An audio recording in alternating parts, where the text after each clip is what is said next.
With so many handheld gaming devices out in the market right now, mobile gaming on both the PlayStation 5 and the Xbox Series X has become easily accessible thanks to controllers like the PlayStation Backbone 1 and most recently the Scuf Nomad.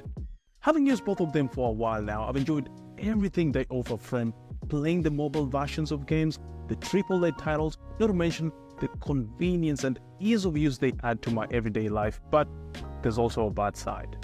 Personally, I haven't had many issues, but that hasn't been the case for everyone. On the Backbone 1 side, some users have complained about its inability to read the PlayStation Remote Play app, connection issues, the Backbone 1 app subscription. Then on the Scuf Nomad side, crazy input lag has been reported, as well as one particular issue that will leave you scratching your head wondering how on earth did Scuf release the Nomad without thinking about it, but I'll talk about it a little later in the video. In this video, we take a look at how they fare across both ecosystems in order to help you answer that question everyone asks: which one should you buy? Buckle up and let's go for the ride. Now, for those who don't know what the Backbone 1 and the Scuf Nomad controllers are, they basically allow you to remotely play your Xbox, PlayStation 5 and normal mobile phone games through your mobile or a compatible screen. Speaking of screens, the Backbone 1 now supports both Android and iPhones, which isn't the case for the Scuf Nomad, but as promised earlier, we'll dive deeper into that when we get to the setup process. Design-wise, they both have black and white colorways, which in a way mimics the colorways of both the Xbox Series X and the PlayStation 5, but in terms of shape, you can easily differentiate them. Starting with the Backbone 1, it's got a black and white color scheme which resembles both the DualSense and DualSense Edge controllers, the only difference being an orange button that gives you access to the Backbone app. In terms of button layout, the joysticks are staggered, which is more synonymous with Xbox controllers. Then you've got the usual X, box, triangle and O on top of the right handle. At the bottom, you've got the orange Backbone app and start buttons. Then on the left handle, you've got the screenshot, screen recording, D-pad and joystick we talked about a little earlier. At the front, you've got the standard L1, L2, then R1 and R2 buttons. In terms of overall feel, it's not very ergonomic, but if you'd ask me, it's not that big of an issue. As for the Scuf Nomad, its button layout leans more to the Xbox side, with the X, Y, A, B and the D-pad exactly what you'd find on the standard Xbox controller or the Elite Series 2. As for the joysticks, the Scuf Nomad has them at the very top, which if you'd ask me feels a lot more natural in hand, and the best part is the joystick caps are interchangeable, so depending on your preference you can use the one with a slight divot or the dome shaped ones. When you turn it around, at the back you've got a snakeskin pattern which adds some extra grip to the ergonomic handles. Speaking of handles, they both have two remappable buttons that you can set to whatever suits you. When it comes to the setup and connection, the Backbone 1 comes with a Lightning and USB-C connector to accommodate Androids and the latest iPhones, whereas the Scuf Nomad connects via Bluetooth.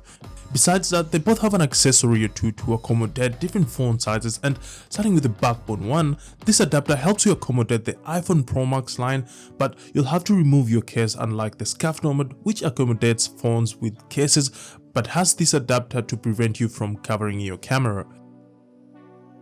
Once fitted in the Backbone connector, you'll have to download the Backbone 1 app as well as the PlayStation and Xbox Remote Play apps. As for the Scuf Nomad, you'll need to connect via Bluetooth by pressing this button, and once connected, download the Scuf Nomad app and you're off to the races.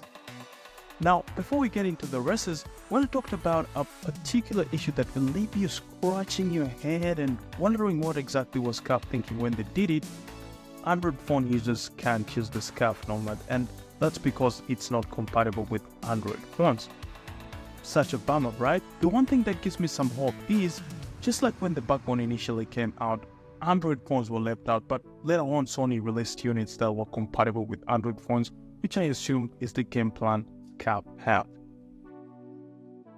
Compatibility aside, once your phone is connected, on the Backbone 1 side, you don't have to necessarily open the Backbone 1 app to play the games, but in general, the user interface mimics the PlayStation 5 interface.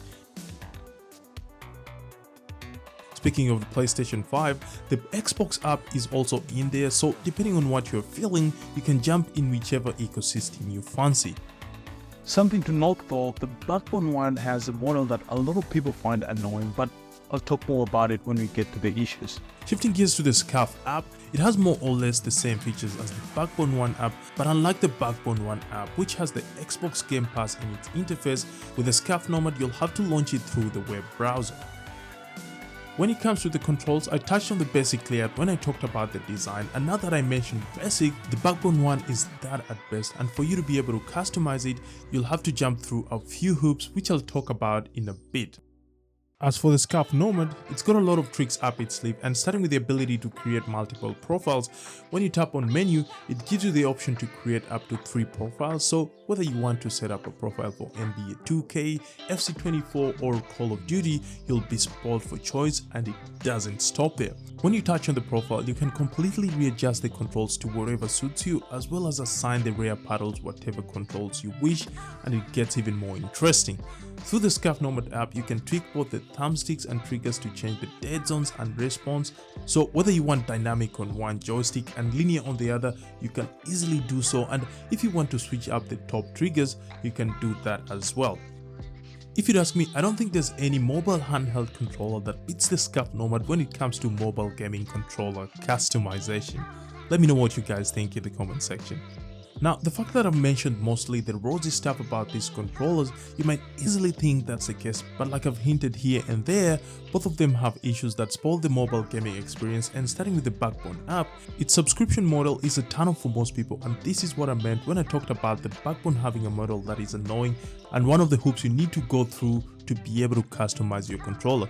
For $50 Australian a year, you'll be able to customize your controller, get a 1-year warranty, and these are the benefits which, honestly speaking, don't offer anything substantial. Compared to the Scuf Nomad, there's no subscription and it offers a lot more when it comes to customization. Another notable Backbone One issue is connection with the Remote Play app as reported by this user, and in this particular instance, his Backbone won't read the Remote Play app but the on-screen buttons work.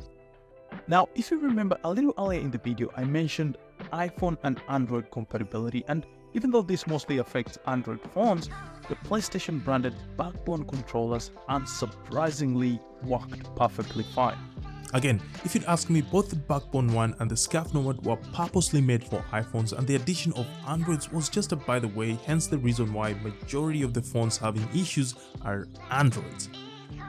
As for the Scuf Nomad, the biggest issue is lack of Android connectivity, which I've already touched on, and also crazy input lag, which is a bit of a shocker this early on in its life cycle. When it comes to gameplay, the experience on both controllers is okay, but I wouldn't recommend playing competitive FPS games like Call of Duty because you'll need lightning fast reactions.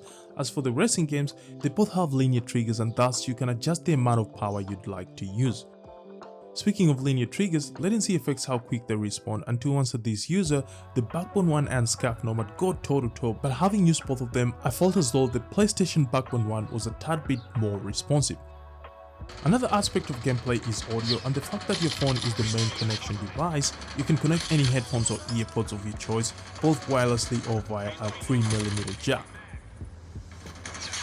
Moving along, when it comes to the battery comparison, only the Scuf Nomad has a battery which lasts up to 16 hours. As for the Backbone One, there's no battery in the controller itself, and the best part is, it doesn't drain much power from the phone, and it supports pass-through charging, so you can play for as long as you want, and when your phone runs low on juice, you can charge it through the connector. If the Scuf Nomad had this feature, it would be lights out for the Backbone One in my opinion. Moving along, having talked about almost every aspect about these controllers, I'm sure most of you would be keen to know about the price, and starting with the Backbone, its price varies depending on the type you're getting. For instance, the Backbone One compatible with the latest gen iPhones and Android phones will set you back $179 Australian, whereas the Lightning version costs $125 Australian. As for the Scuf Nomad, the only one they have at the moment costs $182 Australian and it's iPhone only. My guess is when they release a unit that's compatible with both Androids and iPhones, it's going to be the same price once it drops. Having gone through the weeds of both the Scuf Nomad and the PlayStation Backbone One, I must say, in a constantly evolving landscape of Xbox and PlayStation gaming accessories, the Scuf Nomad and the PlayStation Backbone One stand out as one of the best mobile gaming accessories, albeit the few drawbacks, and whether it's the features hidden behind a paywall on the Backbone One app, iPhone-only compatibility for the Scuf Nomad or the connection issues for both controllers, in general, I must say they stand out as one of the best. The Backbone One is sleek, intuitive, and neatly falls into your pocket, ready to turn your smartphone into a portable console. And thanks to the integrated app, it not only enhances your gameplay but also seamlessly connects you to a community of gamers. The Scuf Nomad, on the other hand, is a warrior's weapon, meticulously crafted for those who demand precision and customization. Personally, I like that it offers interchangeable components, remappable buttons, and ergonomic enhancements that cater to different personalized playstyles. In conclusion, the choice between the Backbone One and the Scuf Nomad ultimately depends on what you seek from your gaming experience, and while some people might throw in the PlayStation Portal into this comparison, the Scuf Nomad and the Backbone One give you the best of the Xbox and PlayStation ecosystems at a much more affordable price with little to no worry about internet connection, whereas the PlayStation Portal is backed into the PlayStation ecosystem and it's got a decent number of hoops to jump through for the ultimate gaming experience. All in all, for those dipping their toes into the mobile handheld gaming market and you're looking for the best Xbox and PlayStation mobile gaming experience, the Scuf Nomad and the PlayStation Backbone One are a good place to start.